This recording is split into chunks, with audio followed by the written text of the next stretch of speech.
Hello everyone, আসসালামু আলাইকুম। আশা করি তোমরা সবাই ভালো আছো। আমিও ভালো আছি।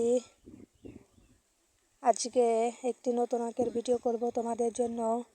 আশা করি তোমাদের সবার কাজে লাগবে। শ্রেণী পঞ্চম, বিষয় গণিত, অনুশীলনী 3, পৃষ্ঠা নং 20। মা এবং পুত্রের বয়সের সমষ্টি 60 বছর। মায়ের বয়স পুত্রের বয়সের 3 গুণ। তাদের প্রত্যেকের বয়স কত? সমাধান। অঙ্কে দেওয়া আছে মায়ের বয়স পুত্রের বয়সের 3 গুণ, তাই লিখব মায়ের বয়স পুত্রের বয়সের 3 গুণ। মা এবং পুত্রের বয়সের সমষ্টি সমান পুত্রের বয়সের 4 গুণ। এখন এই 4 কোথায় পেলাম? পুত্রের বয়স বলিল 3 গুণ, মায়ের বয়স পুত্রের বয়সের 3 গুণ,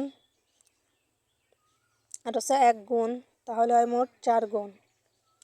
পুত্রের বয়স 60 ভাগ 4 বছর সমান, ভাগ করলে হয় 15 বছর। ভাগটা এখানে করে দিছি রাফে।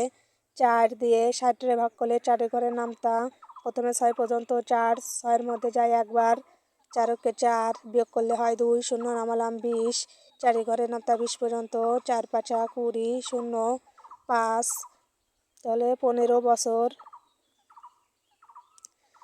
মায়ের বয়স 15 গুণ 3 বছর সমান 3 15 45 বছর। উত্তর, পুত্রের বয়স 15 বছর, মায়ের বয়স 45 বছর।